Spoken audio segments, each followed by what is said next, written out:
हा प्रश्न electrostatics चॅप्टरवर CET 2021 ला आलाय बघा. A, B and C are 3 points in uniform electric field. The electric potential is option A maximum at A, B maximum at B, C maximum at C and D same at all 3 points A, B and C. आता बघा आधी आपण electric potential कशाला म्हणायचं ते समजून घेऊ. जेव्हा इन्फिनिटी अंतरावरून एखादा चार्ज आपल्याला त्या फील्डमध्ये आणायचा आहे तर त्यावेळेस इलेक्ट्रिक इंटेन्सिटीच्या अगेन्स्ट आणायचं आहे, त्यावेळेस आपल्याला तिथं वर्क डन करावं लागतं.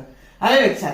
तर मग ते वर्क डन तिथं पोटेन्शियल एनर्जीच्या स्वरूपात साठवलं जातं आणि मग ते वर्क डन म्हणजेच potential energy that is nothing but the charge into potential, आणि म्हणून potential V that is equal to potential energy divided by charge. आणि मग आता बघा, आणि ह्या पोटेन्शियलचा फॉर्म्युला काय असतो तर व्ही बरोबर k that is nothing but constant q divided by r. मग हे आर जेवढं कमी तेवढं पोटेन्शियल काय जास्त, म्हणजे या डायरेक्शनने पोटेन्शियल काय होत जातं तर ते वाढत जातं. आलं का लक्षात?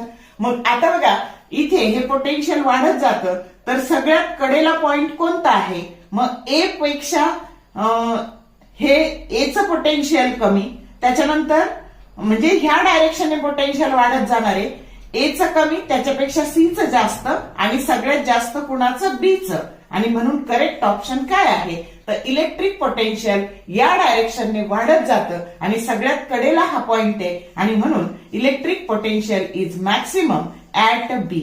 समजलं का? कन्सेप्ट क्लिअर झाली का? ऑप्शन बी.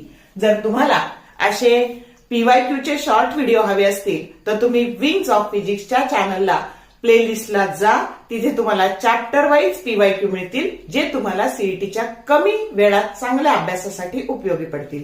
व्हिडिओ आवडला लाईक करा, शेअर करा, कमेंट करा. थँक्यू.